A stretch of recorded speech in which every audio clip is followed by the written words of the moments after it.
Bonjour à toutes et à tous. Nous sommes heureux de vous accueillir sur la chaîne Source de Vie Sarcelles TV pour notre culte en ligne. Nous vous invitons à louer et à adorer notre Dieu. Nous passerons du temps dans la prière et dans la méditation de sa parole. N'hésitez pas à réagir sur le live chat pour partager vos prières, vos mots de louange et vos salutations afin de rester connectés les uns avec les autres. Bon culte à chacun. Alléluia. Amen. Nous sommes très heureux de vous recevoir dans la maison du Seigneur.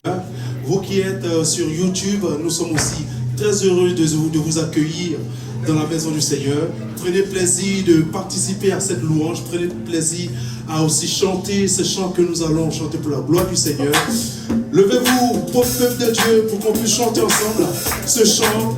C'est si bon de le louer. N'hésitez pas.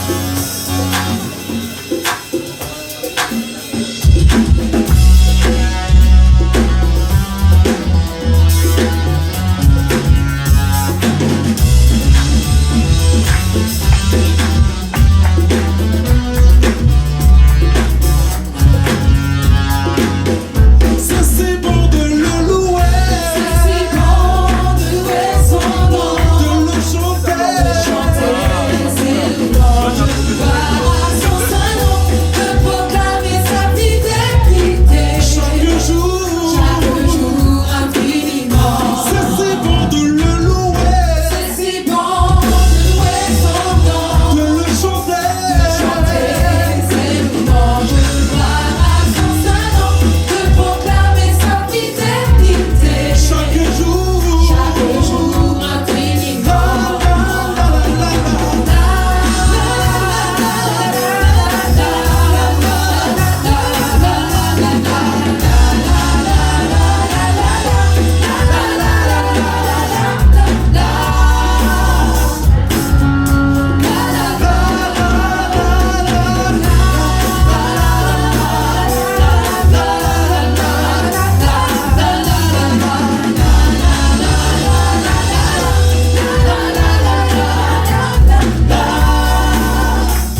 Merci Seigneur pour tout ce que tu accomplis chaque jour. Seigneur, nous te rendons toute la gloire, nous te bénissons. Gloire te soit, mon Dieu. Si tu connais ce chant, n'hésite pas à le chanter avec nous. Oh Seigneur, comment l'expliquer en ce jour?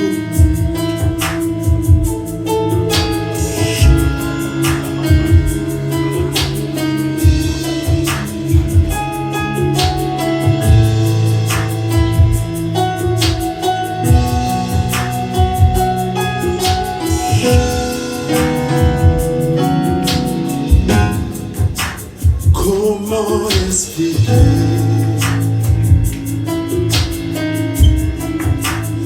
et comment agir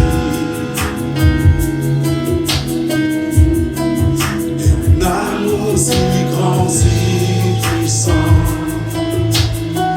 que rien ne peut protéger. Tu sais mes espoirs, Seigneur, tu sais, Seigneur, tu sais, mes mots sont bien trop petits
ce que tu as accompli. Merci Seigneur pour les merveilles de ma vie. Seigneur, ta grâce est infinie dans ma vie. Ce jour, entends mon cœur, Seigneur, pour tout ce que tu as accompli chaque jour, chaque instant. Jésus, merci.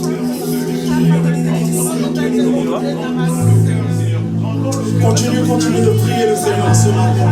Toujours-toi, continue de prier le Seigneur. Continue de lui parler en ce jour. N'hésite pas à te dire merci à Dieu en ce jour. Il t'a donné la vie, il t'a donné le souffle. Il n'y a que ce Dieu qui chouchoute, qui prend soin de ses enfants. Il n'y a pas d'autre Dieu que lui.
de ma vie.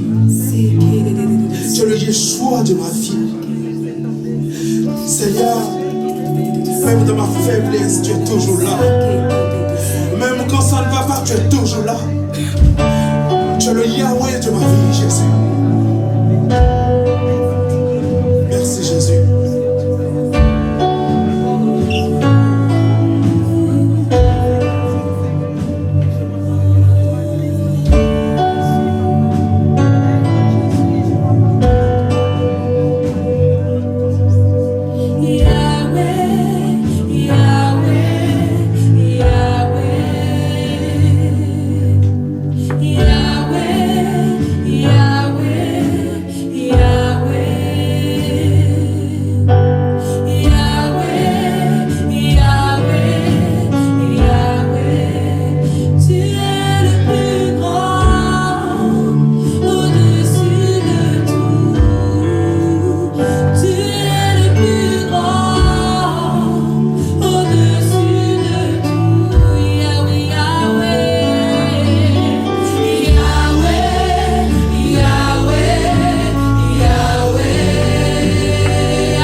d'être ici avec vous ce matin. Enfin, cet après-midi, pour dire ce matin, c'est bon aussi. C'est vraiment une grâce. Et c'est vrai que vous avez de la chance d'avoir une louange comme ça. C'est pas partout qu'on a une louange comme ça. Là, je pense que même Dieu est content. Il se dit, je vais aller où à l'église ce matin? Ah, il était plus ici qu'autre part, vous le dites. C'est sûr. Ça, c'est sûr. Voilà. En tout cas, je suis bien content, comme Jean-Claude dit, voilà, moi je vis en Belgique, mais je travaille en Suisse, et puis je voyage pas mal aussi pour annoncer l'évangile.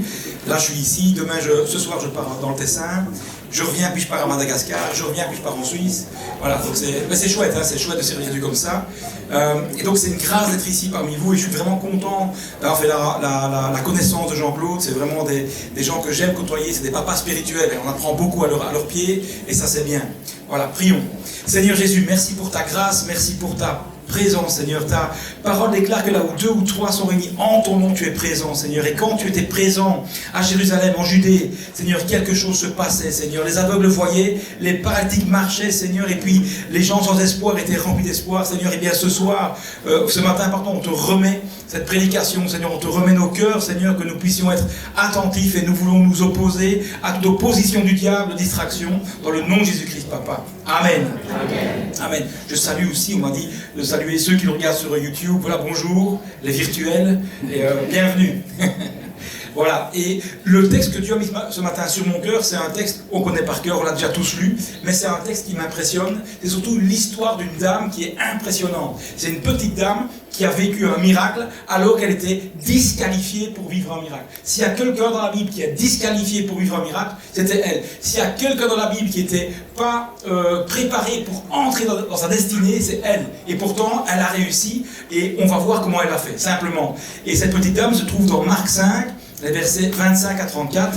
Donc Marc 5, versets 25 à 34. Pour ceux qui ont leur Bible, c'est la page 1386 dans ma Bible. Donc, ça m'est jamais de t'aider. Voilà. Alors 25, donc Marc 5, 25 à 34. Si vous n'avez pas, je lis. Parce que je crois que c'est affiché. Or, il y avait une femme atteinte d'une perte de sang depuis 12 ans. Elle avait beaucoup souffert entre les mains de plusieurs médecins, et elle avait dépensé tout ce qu'elle possédait, et elle n'avait éprouvé aucun soulagement, mais était allée plutôt en empirant. Ayant entendu parler de Jésus, elle vint dans la foule par derrière et toucha son vêtement. Car elle disait, si je puis seulement toucher son vêtement, je serai guéri. Je vais lire ici. Et au même instant, la perte de sang s'arrêta, et elle sentit dans son corps qu'elle était guérie de son mal. Jésus connut aussitôt en lui-même qu'une force était sortie de lui, et se retournant de la foule, il dit, qui a touché mes vêtements? Ses disciples lui dirent, mais tu vois la foule qui te presse de toutes parts, et tu dis, qui m'a touché? Et il regardait autour de lui pour voir celle qui avait fait cela.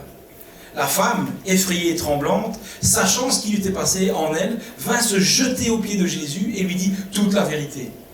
Mais Jésus lui dit, ma fille, ta foi t'a sauvée, va en paix et sois guérie de ton mal. Amen. Voilà une petite dame qui, comme je disais au début, est disqualifiée. Elle est disqualifiée pourquoi? Parce qu'on va commencer par la décrire. C'est qui cette dame? Pourquoi je dis qu'elle est disqualifiée? C'est qui cette dame? Parce qu'il faut lire en même temps un texte dans Lévitique. Elle était impure en fait, elle perdait du sang, donc ça la rendait impure. Et on va voir ce que sa perte de sang impliquait dans sa vie de tous les jours. Lévitique 15, verset 19. La femme qui aura un flux de sang en sa chair restera 7 jours dans son impureté. Quiconque la touchera sera impur jusqu'au soir. Verset 24. Si un homme couche avec elle et que l'impureté de cette femme vienne sur lui, il sera impur pendant 7 jours et tout lit sur lequel il couchera sera impur. La femme, verset 25, qui aura un flux de sang pendant plusieurs jours hors de ses époques régulières, ou dont le flux durera plus que l'ordinaire, sera impur tout le temps de son flux, comme au temps de son indisposition. Voilà, c'est des textes comme ça. Heureusement, on est sous la grâce aujourd'hui, amen. Alléluia. La grâce, c'est quand même quelque chose, on ne se rend pas compte, la chance qu'on a, enfin la grâce qu'on a d'être sous la grâce. Je ne peux pas dire autrement. Voilà. Et c'est vraiment, voilà. Et cette dame, c'est qui? Premier point, c'est qui? Et avant de dire c'est qui, ce qui m'intéresse ce matin, c'est de poser la question de texte. Tiens, comment elle a fait? Comment cette dame, elle a fait pour voir Jésus-Christ arriver malade et retourner chez elle en pleine santé. Comment elle a fait pour vivre son miracle? En gros, comment elle a fait pour entrer dans sa destinée? Et c'est aussi quelque chose qu'on pourra mettre en pratique dans nos vies. Premier point, c'est qui cette dame? C'est qui cette dame? Eh bien, on a vu que c'est une dame qui souffre.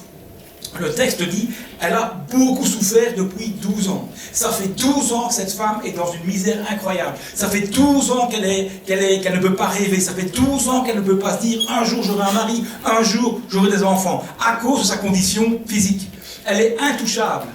Elle est vraiment intouchable, infréquentable. Si un homme l'approche, il sera impur 12 ans fois 365. T'imagines un peu le nom d'un peu de ça, le gars, il est foutu, quoi. C'est impossible. Elle est impossible à aimer. Ça, c'est une dame qui a vraiment souffert. C'est une dame qui ne peut pas se dire, moi je ne veux pas rêver. C'est une dame qui est disqualifiée pour un miracle. Dans la Bible, s'il y en a une qui sait c'est quoi la souffrance, c'est elle. S'il y en a une qui sait c'est quoi la disqualification, c'est elle. Et elle est rejetée aussi, donc psychologiquement, imaginez son état psychologique. Il est facile à deviner, elle est seule, elle est vraiment seule. Et puis elle est aussi, religieusement, elle est un peu rejetée parce que il y a une croyance à l'époque qui disait ceci, quand tu es malade ou que tu as un problème, c'est le résultat d'un péché. Donc si c'est pas toi qui as péché, c'est tes parents avant toi et toi tu payes les conséquences. Heureusement, c'est fini aussi, amen. Amen. Amen. La grâce d'être sous la grâce, je vous dis, ce serait même un bon titre de prédication. La grâce d'être sous la grâce. Je retiens pour la prochaine. Voilà. Et donc, elle est là, et elle souffre beaucoup, et elle va trouver les médecins, et à la place d'avoir du bénéfice, elle a encore une perte, elle a encore plus de souffrance. Et donc, comment elle a fait? Comment elle a fait, cette dame-là? C'est la plus disqualifiée. Comment elle l'a fait? Premièrement, premier point que je vais développer, c'est cette dame, elle a un projet, elle a un rêve, elle a une vision. On ne sait pas entrer dans notre destinée si on n'a pas un rêve, un projet ou une vision. Appelle ça comme tu veux. Moi, j'aime bien le mot rêve. Elle a rêvé, elle avait un projet. Elle sait, aujourd'hui, Jésus passe dans ma rue. Aujourd'hui, Jésus passe dans la rue et il faut absolument, la vision est claire, je veux juste toucher son vêtement. Parce que je sais que ce gars-là, il est surpuissant. Il ne faut même pas qu'il me parle. J'ai pas besoin qu'il me regarde face à face. J'ai pas besoin qu'il s'arrête pour moi. J'ai pas besoin qu'il vienne manger à la maison. Si seulement, par derrière encore, je peux toucher son vêtement, je sais que je serai guéri.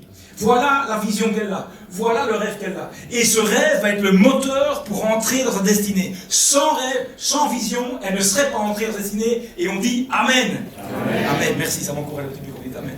Ça me rassure. Et donc comment? Et cette dame, elle a ce projet et elle avance dans la foule. Et elle y va et elle a touché Jésus-Christ. J'espère que tu as une vision. On ne sait pas vivre quelque chose de grand sans vision. On ne sait pas accéder à notre destinée si on n'a pas un rêve, un projet. Et tu sais, mon frère, ma soeur, tu peux rêver. C'est-à-dire, moi, je ne peux pas rêver. Tu peux rêver. Tu sais pourquoi? Parce que Jésus-Christ est avec toi. Comme Jésus-Christ est avec cette femme, c'est le même Jésus-Christ qui est avec toi dans ton cœur. Donc, tu peux rêver l'incroyable. Amen. Je ne m'époumonerais pas à prêcher ce message si je n'étais pas sûr que Jésus peut changer ta vie. Amen. On ne vend pas du rêve. On vend la réalité. Enfin, on l'offre, la réalité. Amen. Amen. Et deuxièmement, cette dame, alors qu'elle a un beau projet, alors qu'elle a un beau rêve, dès qu'elle commence, c'est bien, on peut se dire, avec un projet comme ça, mais tout va bien aller sur son chemin. Jésus va passer, elle va toucher le vêtement et tout va aller. Première chose qui se passe devant son rêve, qu'est-ce qui se passe? De l'opposition. La première chose qu'elle voit, c'est la foule. Il y a une foule qui compresse Jésus-Christ. Et cette foule, moi j'appelle ça le marketing du diable.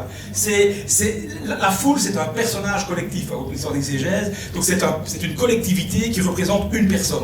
Et elle représente la foule et elle représente l'opposition.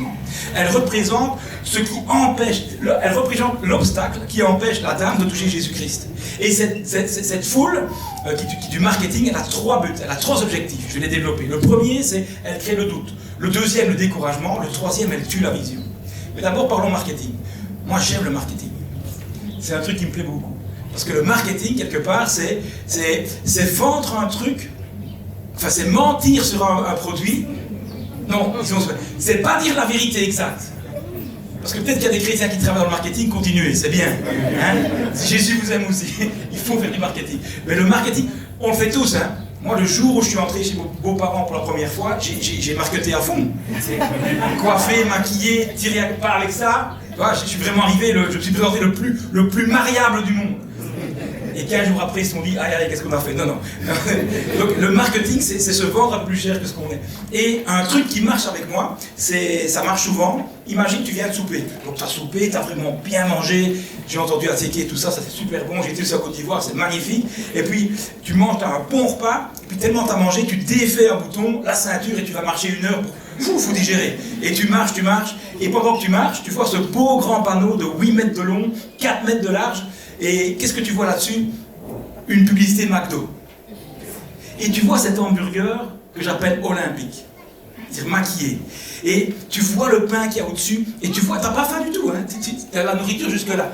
Et c'est-à-dire, si tu t'abaisses trop, ça ressort, t'en peux plus. Et tu vois l'hamburger, et tu vois ce pain qui était dessiné, pris en photo, photographié de près, c'est un gros plan évidemment, et tu vois ce pain moelleux, juste bien cuit, juste un peu orange, là pas trop, et tu peux presque l'attraper, et si tu fais comme ça, tu presses, ça fait le petit bruit qu'il faut. Et puis pour te déculpabiliser, ils mettent une salade. Ouais. Ils te font croire que c'est équilibré. Ils mettent une salade qui dépasse et qui est un verre. Le verre n'est pas très appétissant, mais ce verre-là, je ne sais pas ce qu'ils ont fait avec, c'est un verre magnifique. Et il y a un peu d'eau dessus, mais pas trop, et puis tu as la tomate. Là aussi, je ne sais pas comment ils font, c'est aussi, ça continue la... Tu te sens pas malade de prendre ça, culpabilisé en tout cas, et cette tomate, elle est juste rouge comme il faut. Là aussi, elle est propre, elle est presque poncée, là, oui. Elle t'attire. Tu vois ton reflet dans la tomate. Et puis le meilleur reste à venir, le bacon. T'as le petit morceau de lard qui sort là, je ne sais pas comment ils font. Il est juste bien cuit, il est juste bien brun, mais pas trop, juste bien, et il brille, mais il n'est pas gras. Ça a remarqué ça. Toi, ton lard chez toi, il brille pas, il est gras. Eux, leur lard, il brille, mais il n'est pas gras. Tu dis, Et puis la viande, juste cuite à point comme tel. Et elle te parle. Elle te parle. Tu marches, elle te parle. Mange-moi. Ok. Et puis tu as le pain en dessous, je ne sais pas comment ils font, il n'est même pas un peu aplati. Il est aussi, on dit en anglais, fluffy. Et il est aussi monté, il est aussi moelleux que celui du dessus. Tu rentres dans le magasin, tu n'as pas faim, tu rentres, tu dis deux. Tu t'assieds, tu fais une bonne prière, parce qu'il faut digérer quand même. Tu ouvres le truc, là il te présente un hamburger olympique, et ici tu as 2 dépressifs nerveux. Il dit, mais c'est pas ça que j'ai demandé, c'est pas les mêmes. Vous voyez, ça c'est le marketing.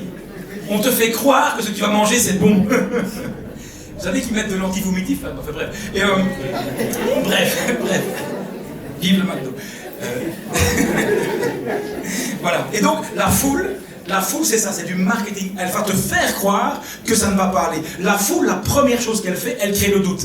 La foule, évidemment, ça, le texte, la foule ne crie pas, mais j'image le truc. C'est la foule, elle va crier, elle va dire Dieu n'est pas avec toi. T'es trop vieille, tu perds du sang, t'es impur, ça fait 12 ans qu'il t'aime pas, ça n'a jamais marché, ça marchera pas aujourd'hui, t'es qui pour vivre près de Jésus, laisse tomber, il ne t'aime pas, il t'a abandonné. Ça, c'est ça que crie la foule. Elle crie ça, et là t'es devant la foule, tu te dis mais qu'est-ce que je vais faire? Et en fait c'est du marketing, c'est le moment stratégique. Le diable est un stratège, il est habitué au combat, il va frapper au moment où ça fait le plus mal.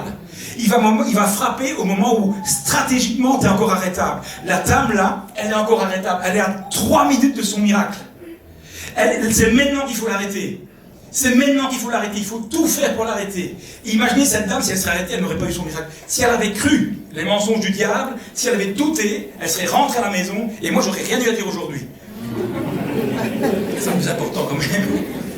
Non, et vous voyez, et quand le diable fait douter de l'amour de Jésus-Christ. Vous savez, il y a des fois des contextes de vie qui sont difficiles. Moi-même qui vous parle, ça n'a jamais été tout rose. Je suis orphelin, mon père m'a abandonné, ma mère a élevé 4 enfants toutes seules de une cité, accrochez-vous. Voilà, puis elle a eu le cancer, elle est épileptique, elle ne peut pas conduire, c'était difficile.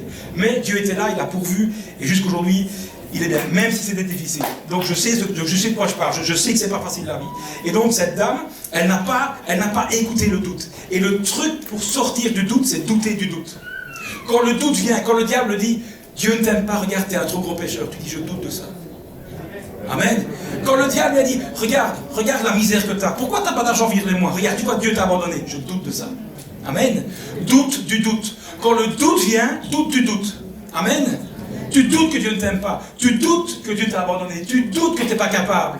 Doute de tout ça. Dieu est capable, Dieu est avec toi, Dieu t'aime, Dieu t'a abandonné. Dieu est avec toi comme il est avec cette femme. Amen. Deuxième chose que la foule crée, c'est le découragement. C'est décourageant. C'est décourageant de souffrir 12 ans. C'est décourageant d'être faible. Mon beau-père est gynécologue. J'ai demandé, d'abord, est-ce que c'est possible? Il dit oui. Et qu'est-ce que ça fait physiquement? Et physiquement, ça affaiblit sérieusement la femme. La femme était vraiment affaiblie à fond. On peut imaginer une petite dame toute mince, peut-être 50 kg, 45 kg, toute frêle et en plus psychologiquement démoralisée à fond, perdue. Oui, c'est facile de décourager comme ça. Mais pourtant, elle ne s'est pas laissée décourager. Et j'ai répertorié 3 choses qui peuvent nous décourager sérieusement dans la vie. Une première chose, c'est un espoir avorté. Des fois, on a des projets, on a des visions, on a des rêves, et il faut être... On est chrétien, mais on est normaux. Ça peut arriver que ça rate. Ça peut arriver qu'il y a des espoirs avortés.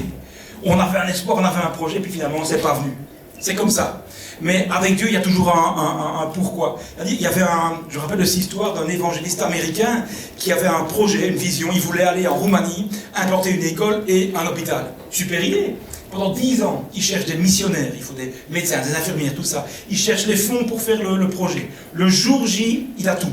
Le jour J arrive, il doit décoller, il arrive à l'aéroport, et il arrive en retard, il y a des travaux en chemin, et il arrive et il voit son avion qui décolle et il le rate. Et là, il commence à s'énerver sur Dieu. Mais Seigneur, pourquoi? J'ai travaillé, tu m'as confirmé, on m'attend pour l'inauguration, etc., etc. Il commence à râler sérieusement, et puis il rentre chez lui. Puis il se calme, et puis c'est le souper, sa femme fait à manger, et il voit les nouvelles, et dans les nouvelles, il voit que son avion s'est écrasé. Amen. Le Dieu qui te dit non aujourd'hui, le Dieu qui ferme une porte, c'est aussi le même Dieu qui te dira oui demain. Amen. Quand Dieu ferme des portes, c'est lui qui les ferme, n'essaye pas de les ouvrir, celui qui dit non aujourd'hui te dira oui demain. Amen. Comme il y a beaucoup de jeunes, je vais peut-être témoigner avec ma femme. À un moment, moi je sers Dieu depuis longtemps, depuis 97. J'ai 47 ans, mais j'ai commencé très tôt, à 19, 20, 21 ans, je crois. 21 ans, et donc on devient leader de jeunes, puis pasteur de l'église, et puis on avait j'avais deux copains congolais, et donc on était tous le même âge, tous les trois, 23, 22, 23 par là. Et comme pasteur, je commence à marier mes potes. Moi je suis célibataire et je marie les amis, et moi je dis à Dieu quand même, Seigneur, moi j'ai 24, 25 ans, là je suis prêt, et puis tu commences à t'énerver, tu prêches à Dieu. Mais, Seigneur, ta parole est claire, il est écrit qu'il n'est pas bon que l'homme soit seul. Je lui rappelais comme ça. Et c'est vrai, j'ai besoin de quelqu'un dans le ministère, tout ça, etc. Et puis mes deux potes congolais, on s'est dit, à 26 ans, comme ça, on dit, cette année-ci, nouvel an, on se renferme et on prie toute la nuit, on fait une liste de prières avec des sujets, en fait il n'y avait qu'un sujet important, hein, et puis on avait un studio, et toute la nuit, on prie, vers 2h du matin, on arrive au sujet fatidique, les épouses, et on prie, on donne tout, on s'impose les mains, on s'impose les pieds pour être sûr. On prie, et puis comment? Alors moi c'est le 31 évidemment, le 4 janvier, c'est le premier culte à l'église, j'arrive, sûr de moi, je me dis, elle est où? Tu me regardes calmement avant de prêcher là. Et puis elle n'était pas là cette année là, je dis, mais pas possible. Donc je vois mes deux copains aussi, rien, poteau, rien du tout. Eh ben, qu'est-ce qu'on fait le 31? On prie, on jeûne. Ok, le 31, donc 27 ans, on y va, on prie, on jeûne, tout ça. Le 4 janvier, tu regardes, rien. Puis l'année après, pareil. Et puis à 28 ans, et là on se dit, on va refaire une soirée, mais on va pousser le curseur plus loin. Maintenant on a pris un peu d'onction, on va prophétiser sur nous-mêmes maintenant. Et donc on prie la nuit, on prie, mais prier, hein, Paris, on a prié, ça chauffait, les briques tremblaient tellement. Puis à un moment il y a un qui dit, on va prophétiser. Pour être sûr, on va prophétiser. Et je prophétise que cette année je trouve. T'arrives le 4 janvier, tu regardes calmement. Toi, tu regardes comme un lion, là, toi. Et Dieu a dit non. Il y avait 2 filles, j'aurais bien voulu. Moi, je voulais une fille qui chante. Je cherchais une femme qui chante, une femme qui fasse la louange, tout ça, parce que je chante comme une casserole, et donc c'est bien d'équilibrer les 2 trucs. Et une musicienne, je voulais vraiment une femme dans le ministère, avec une femme de prière, tout ça. Et j'ai eu 2, j'ai rien fait, on s'est juste... j'ai essayé, quoi. De manière chrétienne. Donc tu vas trouver, calmement, tu dis voilà, j'ai le sentiment pour toi, pourquoi pas, est-ce qu'on peut prier? Et après la prière, ben non. Et ça, 2 fois, donc ça s'appelle un poteau, 2 fois, donc 2 poteaux. Et j'ai 2 bons poteaux. Et puis je voyais mes potes, ça a duré quoi, 4-5 ans. Puis je voyais mes potes, et quoi, non, poteau aussi, un poteau aussi. C'était la période poteau, c'est comme ça. Et puis le jour est arrivé où j'arrive à l'université, parce qu'en même temps j'étudiais, donc tantôt j'expliquerai. Et j'arrive, et à l'Uni, à l'université, on a des mailbox comme ça. Des box où tu reçois tes lettres, etc. Les factures souvent payées. Et ma femme s'appelle Anne-Catherine Pardon, donc Pardon, et moi c'est Lemestré, elle, donc PL, c'est pas loin. Et je prends une lettre et je vois son nom, après le jeûne et la prière, je vois son nom sur le mailbox, Anne-Catherine Pardon. Et là, l'esprit me dit, c'est ta femme. Là, je me dis, toi, t'es trop célibataire. Si tu vois un nom, et quand tu vois le nom, l'esprit te parle, là, c'est grave. Tu te fais opérer, je sais pas, il y a un truc qui va pas. Et alors, bon, il se passe ça. Et puis, en effet, dans le couloir, je vois ma future épouse, je la regarde, je dis, Et puis, c'est elle, Anne-Catherine Pardon. Je vais quand même prier un coup. Et alors, je commence à jeûner un jour, 2 jours, puis après 11 jours de jeûne, moi, je pensais faire 1. À l'époque, je jeûnais plus que maintenant, ça se voit. Et donc, avec un jour comme ça, Dieu me conduit vraiment, prie pour son papa, prie pour sa maman. J'ai vraiment prié longtemps, 11 jours. Et puis, à la fin des 11 jours, je dis, Seigneur, est-ce que c'est vraiment ma femme? Et puis là, Dieu me parle, j'ai une paix, je savais dans mon cœur, c'est la bonne. Moi, je suis à moitié italien, tu dis que c'est la bonne, crac, j'embraye la deuxième. Alors, je l'invite et tout ça. Donc, moi, je prêchais en Belgique. En Belgique, on a 3 langues, l'allemand, le français et le néerlandais. Elle est néerlandophone. Et moi, je prêchais en Flandre et j'avais un traducteur mâle. Et je dis à mon traducteur mâle, va un peu trouver Anne-Catherine, après la prière, va trouver Anne-Catherine, et demande-lui un petit peu si elle va me traduire en français, mais tu dis pas que c'est moi qui lui ai dit. Ça, c'est le côté italien, je ne veux pas tout non plus. Et en fait, par la suite, j'ai appris qu'il était dire, Benoît veut que tu le traduises. Il m'a cramé le premier soir, moi j'ai foutu. Et donc, une prédication, tu la prépares, tu fais, et alors elle dit oui, puis je dis écoute, il faut qu'on se voit toute la semaine, tous les soirs. Pour le texte, il faut qu'on lise ensemble, tout ça. Non,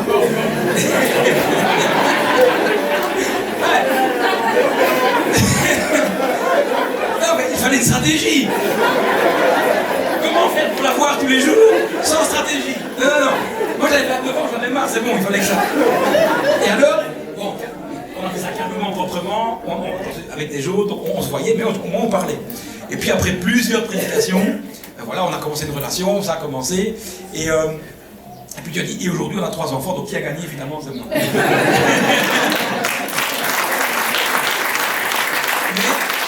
mais le Dieu qui dit non, ça veut dire, le Dieu qui dit non, c'est aussi celui qui dira oui avec la bonne personne.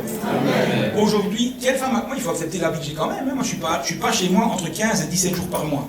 Ma femme elle travaille temps plein, et il y a 3 enfants en bas âge, essaye. Toute seule, enfin elle mange toute seule, elle se lève, elle conduit les enfants, elle les ramène, il faut l'onction. Hein. C'est pas toutes les femmes qui vont accepter ça. Vous voyez. Donc il fallait mieux attendre longtemps, parce que mon ministère était sur la paille. Amen. Donc quand le Dieu qui ferme des portes, ouvre aussi les bonnes portes. Amen. Peu importe comment tu fais pour, mais en tout cas, fais ça bien. Hein. Moi j'ai fait ça, on rigole, mais il faut faire ça bien, propre. Attendez le bon, attendez la bonne, ça vaut la peine. Amen. Ça vaut la peine. Je sais que le monde dit le contraire, tout va vite, mais en Christ, Jésus, il a ses méthodes. Et les méthodes de Jésus, ça prend le temps. Il n'y a rien à faire. Okay. Et elle pourrait vous raconter son témoignage à elle, mais elle n'est pas là, parce qu'elle a aussi vécu un truc, mais bon, quand elle reviendra, on parlera. Mais en tout cas, voilà. Tout ça pour dire que quand Dieu ferme une porte, il sait pourquoi. Quand tu pries pour quelque chose et que c'est le nom N-O-N de Dieu, accepte. C'est dur à accepter, mais accepte. Parce que celui qui dit non, c'est aussi celui qui dira oui. Amen. Et ça fait plaisir. Et puis, ce qui est embêtant aussi, c'est les prières qui traînent. Je ne sais pas si vous savez, vous connaissez une dame qui s'appelle Anne dans la Bible. Dites-moi un peu le nom de son fils. Amen. Mais Samuel quoi? Le prophète. Anne, elle a transpiré pour avoir un enfant. Elle a prié toutes les années, elle montait au temple pour que Dieu la bénisse, et Dieu disait non. Dieu disait non. Dieu disait non. Dieu disait non. Mais quand Dieu a dit oui, elle a accouché du prophète Samuel. Et le prophète Samuel a oint qui? Le roi David. Un oigneur de roi. Amen. Un peu l'onction de la femme. Elle a accouché d'un Samuel. Le Dieu qui dit non, c'est Dieu qui dira oui et qui te bénira au-delà des espérances. Amen. Donc ne soyons pas découragés par la foule. Et puis la foule, dernière chose, c'est une tueuse de vision. Et ça, c'est dangereux. La foule, elle veut vraiment que tu n'arrives pas. Le but de la foule, c'est que tu n'arrives pas à toucher Jésus. Le but de l'opposition, c'est que tu n'arrives pas à rentrer dans ta destinée. C'est vraiment ça qui se passe. Et il y a Claude Houd, vous savez Claude Houd, hein, meilleur pasteur, meilleur prédicateur dans la francophonie, je trouve. Un des meilleurs. Et vous savez, lui, aujourd'hui, il a une église de 4000 personnes. Il a commencé avec 40, ils sont 4000, essaye, et il touche toute la francophonie. Franchement, il prêche partout. En Afrique, toute la francophonie, c'est lui le prédicateur, un des principaux. La première fois qu'il a prêché, et c'est là qu'il fallait frapper. Vous dites, quand le diable frappe, il frappe pas pour rigoler, il frappe pour faire mal. Il y a un cours de prédication à l'église, et il y a 12 jeunes qui s'inscrivent. Et les 12 prêchent, c'était l'exercice, et puis après, tu avais le pasteur qui les encourageait ou pas. Le premier prêche, deuxième prêche, les 11 premiers prêchent, et il les félicite. Très bien, bon prédicateur, parlez bien, bonne élocution. Et quand c'est Claude Houd qui prêche, lui, il a un contexte difficile, il parle avec des mots qui sont bien à lui, on peut imaginer les mots qu'il utilise, et donc, mais il prêche bien. Il a l'onction, il faut juste un peu le raboter. Il faut juste un peu l'équilibrer. Il faut juste travailler un peu la forme. Et le gars, il le prend sur le côté, il vient comme ça, et il dit, écoute, pour le bien de la francophonie, arrête de prêcher. Vous voyez un peu, les phrases sont lourdes de sens. Hein. Pour le bien de la francophonie, arrête de prêcher. Alors que le gars, aujourd'hui, il bénit toute la francophonie. Heureusement qu'il prêche. Amen. L'opposition, la foule, sert à tuer ton projet. La foule sert à tuer, à t'empêcher à rentrer dans ta destinée. N'écoute pas la foule. Amen. Il faut se détourner des gens toxiques. Il faut se détourner des gens qui ne croient pas en toi. Une personne toxique, c'est quelqu'un qui ne croit pas en toi. Tu as du potentiel, la personne toxique, elle va toujours te rabaisser. Si tu écoutes ça, tu vas être intoxiqué par elle et le poisson va rentrer, c'est terminé. Amen. Détourne-toi des gens qui ne croient pas en toi. Ensuite, qu'est-ce qu'elle a fait? Donc, premièrement, elle a une vision. Deuxièmement, elle ne s'est pas laissée impressionner par la foule. Elle n'a pas rentré dans le doute. Elle n'a pas été découragée et elle n'a pas laissé la foule tuer sa vision. Troisièmement, elle a persévéré. Ce qui me frappe, cette petite dame-là, alors qu'elle est faible, alors qu'elle n'a pas de ressources, alors que c'est difficile pour elle, elle a persévéré. La persévérance, c'est quoi?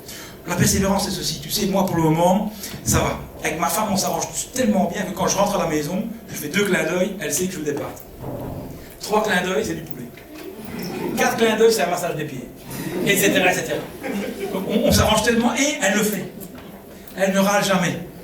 Elle vient, tout est prêt, c'est nickel. Mes enfants, adolescents, n'ont jamais une question difficile. Ils obéissent au doigt et à l'œil. D'ailleurs, le samedi matin, les adolescents vont être motivés par ça. Le dimanche matin, mon garçon, il prend la voiture, il aspire l'intérieur et il lave l'extérieur. Sans lui demander. Et la fille, elle prépare le petit déjeuner. Ça, quand mes frères et moi descendent, elle l'amène au lit. Elle l'amène au lit. Et puis l'argent, ça va. Écoute, j'en ai tellement, je ne sais plus quoi faire avec. Je mets 4 dîmes, je soutiens 18 missionnaires. J'ai 4 voitures, on va en vacances 6 fois par an, c'est fatigant même à la fin. Donc je ne sais pas quoi faire. Et donc je continue à venir à l'église et je continue à croire que Dieu a un projet pour moi. Je persévère. Non, là tu jouis. Ça c'est jouir de la vie. Persévérer, c'est quand ton couple commence à battre de l'aile. Ça devient compliqué. C'est quand les enfants posent des questions, tu te demandes même où ils trouvent ces questions-là. C'est quand ils deviennent rebelles à la foi. C'est quand en fin du mois, le 20 du mois, tu te dis comment on va finir. C'est quand à l'église, mais ça ne me touche plus les messages. Et là, quand tu continues à croire que Dieu a un projet pour toi, là tu persévères. Amen. C'est quand plus rien ne va, il faut persévérer. Perce et tu verras. Amen. Persévère, perce et tu verras. Tu verras la gloire de Dieu. Et cette dame, elle a persévéré. Et puis, point suivant, 4e point, ce qui me frappe chez elle, c'est sa foi. La foi de cette femme, c'est pas juste « je crois que Dieu peut me guérir ». C'est-à-dire qu'elle ne s'est pas mise sur le côté de la rue comme ça. Jésus passe comme ça, avec toute la foule. Elle ne s'est pas mise sur le côté loin. Discrètement, là, elle s'est mise loin, elle dit, c'est le vent, quand la foule passera, le vent me touchera, et avec le vent, je serai guéri. Non. Elle a mis sa foi en action. Elle a un projet, mais elle n'attend pas que Dieu fasse tout. Elle a un projet qu'elle a reçu de Dieu, et elle fait sa part. Dieu fait sa part, elle fait la sienne. Sa part, c'est traverser la foule, toucher le vêtement de Jésus. Donc elle met sa foi en action. J'appelle ça la foi-action. La foi-action. Mettre la foi en action, la foi-action. Okay. Retenez ça, c'est des mots techniques, vraiment ça. C'est bon pour la mémoire. La foi-action, c'est mettre sa foi en action. Donc elle a mis sa foi en action, et cette femme, elle avait la folie aussi. C'est de la folie de traverser une foule quand tu es faible comme ça. Et donc la foi et la folie, ça fait la folie. La foi action, la foi libre, voilà. Moi, je trouve ça bien. Enfin bon. Et puis, des fois, avec la foi, c'est compliqué. Parce que la foi, on peut des fois s'avancer, il y a un appel à la guérison, et on dit, allez, par la foi, t'avances, et il ne se passe rien. Ben, c'est pas qu'il ne se passe rien, mais toi, tu n'as pas eu ton miracle. Et tu rentres à la maison, tu te dis, mais flûte, moi, j'ai pas la foi, finalement. La foi est un processus. On n'a pas la foi comme ça. Alors Dieu peut, hein, Dieu est tout puissant, Dieu peut guérir maintenant qui veut. Mais il y a des fois, la foi, c'est un processus. Cette femme, c'est 12 ans de processus de souffrance pour une guérison. Elle a d'abord dû passer par 12 ans de souffrance, et à un moment donné, elle a eu la foi. Donc c'est un processus, c'est 12 ans d'échec pour 1 minute de succès. Amen. Ça peut être comme ça. Mais à un moment, il faut saisir l'occasion. Quand Jésus est là, il faut saisir l'occasion, et elle l'a fait. Elle a mis sa foi en action. Et donc j'aime bien mon copain Nelson Mandela qui dit, mon copain, je ne connais pas, mais j'aime bien, j'aurais bien voulu le voir, mais maintenant c'est plus possible, on se verra au paradis. Et qu'est-ce qu'il dit? Il dit ceci, dans la vie, je ne perds... C'est un gars qui a fait 27 ans de prison injustement, c'est pas n'importe qui parle. Et alors lui dit ça, c'est quand c'est lui dit ça, tu te tais, t'écoutes, tu dis ok. Il dit, dans la vie, je ne perds jamais. Soit j'apprends, soit je gagne. C'est exactement ce que la femme a fait. Pendant 12 ans, elle a appris, et le jour J, elle a gagné. Amen. Il y a un temps pour perdre, et un temps pour apprendre, et un temps pour gagner. Mais on ne perd jamais, parce que Jésus-Christ est avec nous. Amen. Et donc cette foi-là, c'est impressionnant. Puis, 5e point, c'est une femme intelligente. Elle m'impressionne, parce qu'elle a changé de stratégie. C'est comme moi avec mon épouse, j'ai une stratégie. Il faut aussi une stratégie. Il te faut une stratégie, et des fois, il faut changer la stratégie. Ça fait 12 ans qu'elle fait la même chose, et qu'elle a le même résultat. Elle a des échecs. Et des fois, dans nos vies, quand on a une vision, un projet, il faut changer de stratégie à un moment donné. Et elle a changé. À la place d'aller voir les médecins, alors j'ai rien contre les médecins, c'est très bien, il faut aller les voir, mais à la place d'aller voir un médecin, à un moment, elle a mis sa foi autre part. Elle a mis sa foi en Jésus-Christ. Et elle a eu un autre résultat. Albert Einstein dit ceci, le sommet de la folie, c'est faire la même chose tout le temps et s'attendre à un résultat différent. Si tu veux un autre résultat, il faut faire autrement. Elle a eu un autre résultat parce qu'elle a fait différemment. Il faut adapter nos vies, il faut des fois changer de stratégie. Amen. Et ça, c'est important. Et c'est comme ça qu'elle a fait. Elle a changé de stratégie, elle a mis sa foi en Jésus-Christ et elle a eu sa guérison. Et puis, avant-dernier point, même si je viens de dire que Nelson Mandela dit qu'il faut que je ne perds jamais. Perdre, c'est une chose, mais je peux rater. Je peux connaître l'échec. Un échec bien géré, c'est génial. Moi, j'aime bien rater si je me relève avec plus de sagesse. J'aime bien rater si je me relève avec une nouvelle truc spirituel. J'aime bien me relever avec une leçon spirituelle. J'aime pas craquer, j'aime pas plier un genou, j'aime pas perdre si j'apprends rien. L'échec est bon si je tire quelque chose de ça. C'est-à-dire que quand je cours là-bas, je me trébuche, une fois ça va m'arriver. J'ai pris la leçon. Et hop, tu passes un palier, tu grandis. L'échec est bon pour ça. Parce que c'est la somme des échecs va finalement faire la victoire aussi. Et cette dame, elle a 12 ans d'échecs, mais elle a connu la victoire à un moment donné. Et ça, c'est bon. Donc tu peux rater. Amen. Amen. Mais relève-toi. Et apprends quelque chose. Et enfin, ça c'est un point hyper important. Elle ne s'est pas laissée influencer par son mauvais contexte. Elle a un mauvais contexte. Comme je l'ai dit au début, elle est intouchable. Elle ne peut pas rêver. Elle ne peut pas avoir une destinée. Sa vie, c'est la misère. J'ai pas une belle maison, j'ai pas de voiture, j'ai pas de mari, j'ai pas d'enfant, ça n'ira jamais, c'est toujours des échecs, ça fait 12 ans que ça dure. Elle ne s'est pas laissée piéger par son contexte. Ça, c'est fort. Elle est sortie de son contexte. Elle est sortie de là et elle a touché Jésus-Christ. Ne laisse pas ton mauvais contexte définir ta destinée. Mauvais contexte, c'est une passe, ça passera. Après la pluie, c'est le beau temps. Ne laisse pas ton mauvais contexte actuel déterminer ton futur. Sors du contexte et vois ton futur autrement. Amen. Et la question que j'ai posée au début, on a répondu, c'est comment elle l'a fait? Comment c'est possible qu'une petite dame comme ça, elle a réussi? Et la réponse à la question, c'est, je vais rappeler tout, mais si elle l'a fait, ici, je vois personne qui a une excuse pour ne pas entrer dans sa destinée. Si elle a réussi, qui on est pour rater? On a le même Jésus, on est plus fort qu'elle. Qui on est pour rater? Amen. Récapitulons. Qu'est-ce que j'ai dit là? C'est un nouveau mot aussi, faut action. C'est voilà, un néologisme, c'est bien. Donc récapitulation. Conclusion. Conclusion. Qu'est-ce qu'on a dit? Cette dame, comment elle l'a fait pour réussir? Comment elle l'a fait pour avoir son miracle? 1, elle a une vision, elle a un projet. 2, elle n'a pas laissé la foule créer le doute, la décourager ou tuer sa vision. 3, elle a persévéré. 4, elle a eu la foi, mais la foi-action et la foi-lie. Elle a mis sa foi en action. 5, elle a été intelligente, elle a changé de stratégie pour réussir. 6, elle a beaucoup raté. 7, elle ne s'est pas laissée piéger par son mauvais contexte. Elle a fait taire son mauvais contexte. C'est comme ça qu'elle a eu ça, son miracle. C'est comme ça que tu auras le tien. C'est comme ça qu'on va rentrer dans notre destinée. Il faut toucher le vêtement de Jésus-Christ. Il y a des jeunes ici, je vous encourage. Rêvez. Rêvez.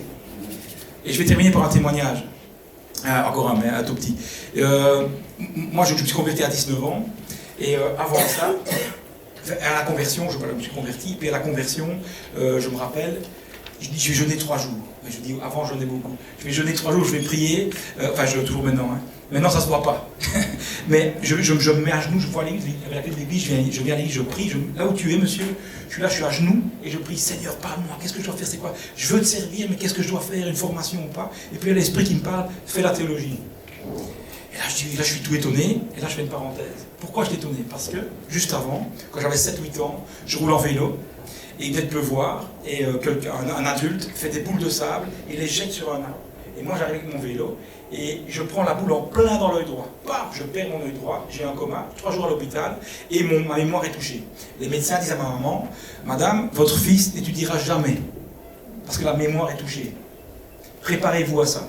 4-5 ans après, je roule en vélo, je sors de mon garage, et il y a une voiture qui arrive à 70 km/h qui m'écrase. Elle me ramasse du côté gauche, et je tombe à environ 20 mètres de l'impact sur ma tête. Tout ça est cassé. En dessous de mon oreille, il y a l'équilibre à droite. Hein. En dessous de l'oreille, il y a l'équilibre. Et donc je marchais à un moment, je marchais comme ça, parce que j'avais plus d'équilibre. Et ma mémoire était vraiment touchée. 2e fois. Et donc à la conversion, quand Dieu me dit, parce que moi, en Belgique, le système scolaire, pour arriver au bac, c'est 2 fois 6 ans. 6 ans de 6 à 12 ans, il y a 6 années d'études. Et puis 12-18, il y a encore 6 ans. Et moi, comme j'ai eu des accidents, j'ai doublé beaucoup. Donc j'ai fait, en secondaire, à 12 ans, j'ai fait première, 2e, 3e, 4e, et là j'ai arrêté. J'ai arrêté les études parce que, vraiment, quand tu as 19 ans et tes collègues nous ont 15 ans, moi j'arrive à l'école en voiture. Je travaillais déjà, ça faisait drôle. Quoi. Une vieille voiture, mais une voiture quand même. Donc alors tu dis, bon là je vais aller travailler, c'est bon, j'abdique. Et puis c'est là que Dieu me visite. C'est là que je me convertis. Et à la conversion, donc je reviens à mon temps de jeûne et de prière. Et là, quand Dieu me dit, fais la théologie, je dis, Satan, je te chasse au nom de Jésus-Christ. Tu me connais pas ou quoi? Moi je suis pas capable, ça n'ira jamais. Moi je suis pas un universitaire, jamais. J'ai même pas mon bac. Puis je continue à prier, puis Dieu me dit, fais la théologie, 3e, 2e fois. Puis je dis, Seigneur, Satan, au nom de Jésus, je te tais. Et puis une 3e fois, c'était fort, hein, c'était vraiment fort. Il dit, bon, je fais la théologie. J'ai commencé la théologie, j'ai fait un bachelier, j'ai fait un master, à l'UCL, un vrai, hein, pas un truc, un vrai master à l'Université catholique de Louvain. Et quand j'ai fini le master, je dis à Dieu, Seigneur, envoie-moi, maintenant j'ai fait ma part, fais la tienne. Et là, l'Esprit revient. Il me dit, fais un 2e master. Je dis, Seigneur, quand même, prends un autre. Un 2e master. Franchement, il y a des gens plus intelligents que moi, prends un autre. Et puis là, il me dit, tu fais un master en philologie biblique. Grec, hébreu, araméen, supérieur, hein, ça rigole pas. Exégèse, tout ça. Moi, je me retrouve là-bas. Je dis, mais qu'est-ce que je fais là? Et je l'ai fait, pas temps plein, avec des massages de dos. Hein. J'ai travaillé temps plein comme prof. Temps plein. Je travaillais temps plein comme pasteur pas payé. Et je prêchais à gauche et à droite comme maintenant. Et dans tout ça, il fallait mettre l'université. Essaye.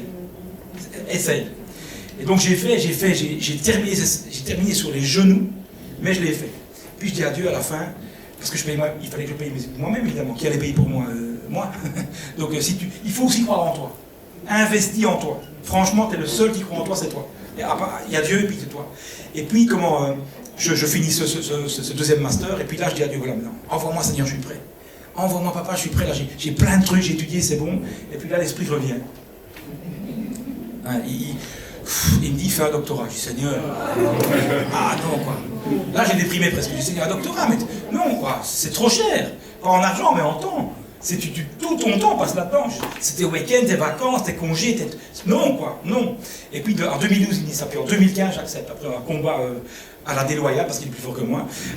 Donc après un combat déloyal, je perds, et je dis bon ça va, je vais faire un doctorat, mais alors en Belgique, il y a deux manières, là où je suis, il y a deux manières. Il y a, soit tu fais un doctorat, mais tu n'as pas le niveau, donc il faut faire une passerelle, tu en as pour 2 ans, théoriquement, mais c'est 4 ans, parce que c'est tellement beaucoup à faire.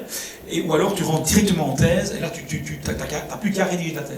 Et je dis à Dieu, mais je veux bien faire un doctorat, mais tu ouvres la porte pour la rédaction, directement. Je donne mon dossier, et je suis accepté dans la rédaction tout de suite. Et puis, une semaine après, donc j'ai pas encore commencé, une semaine après, je vais me balader. Moi, souvent, le soir, je vais me balader. Je suis un peu nerveux, donc le soir, j'aime bien aller me balader pour décompresser. Et j'arrive à un feu vert, donc je m'arrête, je marche comme ça. Et puis, il y a une voiture, et puis ça devient le feu est rouge pour moi. Puis il devient vert, je traverse, calmement, je peux pas faire mieux. Je regarde à gauche, à droite, je traverse. Et puis il y a un gars qui est sur son téléphone, qui brûle le feu rouge, et vous savez quoi? 3e fois je suis écrasé. Oui, à droite, j'ai une fois à gauche, et là il prend à droite, et je tombe où, vous croyez? Pas sur le coude, hein, sur la tête, 3e fois. Bam, coup du lapin, je suis à 10 mètres au sol, je bouge plus mes jambes, et là c'est grave parce que je perds la mémoire. Là pendant un temps, j'ai plus de mémoire, donc je lis ma Bible, Jean 3,16, hein, pas un truc, je lis Jean 3,16, je redis, qu'est-ce que tu as lu? Je sais pas. Je descends à la cage, j'ai du lait à la maison, j'arrive en bas, je dis, je devais crier à ma femme, c'est quoi qu'il faut? Du lait, ah. Ma carte de banque, perdu le code, très dangereuse avec les femmes. Hein. Ma femme, elle avait tous les codes, non. Donc, heureusement, elle avait le code, heureusement, elle avait. Donc, je perds ma carte de banque, ma carte Visa, mes codes internet, c'est terrible. Terrible, terrible. Là, je me suis dit, c'est la fin. Donc là, mon ministère, pour faire un doctorat dans cet état-là, t'oublies, j'ai plus de mémoire, c'est fini. Et puis, à un moment, comment j'ai rebondi? J'avais été à une pastorale 5-6 ans avant, et il y a une dame, docteur en psychologie chrétienne, qui avait parlé de la dépression post-traumatique. Et je suis à la maison, je fais rien, je suis dans le noir tout le temps parce que j'ai mal à la tête, j'ai des maux de tête qui passent de la nuque comme ça, qui montent dans les oreilles, jusqu'au-dessus, dans les yeux, dans les dents, c'est une tuerie. J'ai paralysé vraiment. Et tu peux prendre des médicaments tant que tu veux, à un moment ça passe plus même. Il faut juste te reposer, rester calme. Et je regarde ça, et là elle parle de la dépression post-traumatique, et je me reconnais. Je dis mais c'est moi. Oui mais c'est que ça. C'est qu'une dépression, mais ça va aller alors. Et alors j'ai rebondi. C'est là que Dieu m'a parlé, bam, voilà, c'est ça que t'as. Et j'ai repris le Paul la bête, et aujourd'hui j'ai recommencé mon doctorat. Vous savez pourquoi? Parce que Dieu est grand. Amen. Dieu est grand.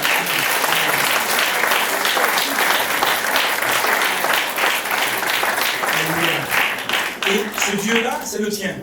Amen. Je ne suis pas plus aimé de lui que toi. C'est le tien. S'il a fait avec moi, c'est cette femme-là, il peut le faire avec toi. Vise haut. Mets la barre haut. La jeunesse, mets la barre haut. Tu feras un bachelier, fais un master. Faire un master, fais un doctorat. Faire un doctorat, fais un postdoc. Dieu est avec toi. Amen. Rentre dans ta destinée. On va terminer par la prière. Seigneur Jésus-Christ, je te prie parce que tu es le roi des rois. Tu es le Seigneur des seigneurs. Je te remercie pour ta grâce, Seigneur. Je te remercie pour cette petite dame, Seigneur, qui a touché ton vêtement. Je te remercie pour sa foi. Je te remercie parce que tu l'as... Ouais, ta grâce aussi, Seigneur, de la sauver, de la guérir, Seigneur. Je te prie pour mon frère, ma soeur ce matin. Je demande de nous bénir, Seigneur. Et là où on est, alors que je prie, j'aimerais que chacun puisse, avec son cœur, toucher le vêtement de Jésus-Christ. Touche le vêtement de Jésus-Christ ce matin pour ta vision, ton projet. Ranime, peut-être tu avais un projet qui est endormi. Ranime ce projet ce matin. Peut-être tu avais une vision qui s'est endormie. Ranime cette vision, ce projet, ce rêve. Re-rentre dans ton rêve ce matin. Ne crois pas que ton contexte peut déterminer le projet de Dieu dans ta vie. Dieu est plus grand que ça. Amen. Et Seigneur, je te prie pour que mon frère, ma soeur puisse toucher ton vêtement et que nous puissions rentrer à nouveau dans ta destinée. Ceux qui nous regardent sur YouTube, pareil, là où tu es, Dieu ne t'a pas oublié. Dieu ne t'a pas oublié. Là où tu es, ton divan, ta chaise, dans ta chambre, sur ton portable, touche le vêtement de Jésus-Christ. Touche le vêtement de Jésus-Christ et redémarre la vision qui s'est arrêtée. Sois encouragé. Doute du doute. Et comme cette dame, ne te laisse pas influencer par ton mauvais contexte. Dans le nom de Jésus-Christ, j'ai ainsi prié. Amen.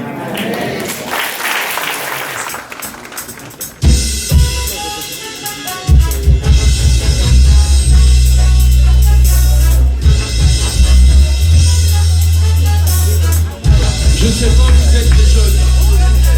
Vous êtes éteints ce matin là. Il y a des places dedans.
Quand je regarde autour de moi, je vois ta voix, Seigneur Jésus.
C'est ainsi que notre culte en ligne se termine.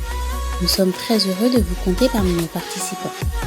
Nous vous rappelons que vous pouvez participer à nos réunions à l'église évangélique Source de Vie de Sarcelles, au 24 rue Marius Delpech 95 200 Sarcelles. Vous pouvez continuer de soutenir l'œuvre financièrement de plusieurs façons. Par virement bancaire, par chèque ou par carte bancaire et prélèvement avec la plateforme DonorBox qui est sécurisée et facile d'utilisation. Merci d'avance pour votre aide et votre générosité et merci à tous ceux qui ont déjà fait des dons par ces différents types de paiements. Retrouvez toutes les informations sur les réunions et sur les paiements dans la description sous la vidéo. N'hésitez pas à liker et à partager la vidéo autour de vous, à vous abonner à la chaîne et à laisser des commentaires sous la vidéo. Que Dieu vous garde sous ses ailes.